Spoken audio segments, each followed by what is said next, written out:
देवदर्शनावरून परतताना भीषण अपघात, 3 मित्र ठार. शेवगाव तालुका शोकसागरात बुडाला. शेवगाव तालुक्यातील हृदय फिरवटून टाकणारी घटना.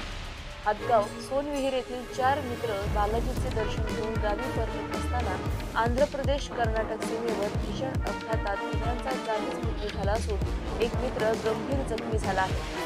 सौरभ अकोलकर, तुषार विखे, श्रीकांत थोरात यांचा या अपघातात मृत्यू झाला आहे.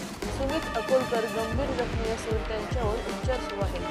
अपघात इतका भीषण होता की गाडी रस्त्याच्या खाली खोल खड्ड्यात पडली होती.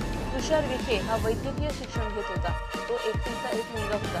काही दिवसांपूर्वीच बहिणीचे लग्न झाले होते.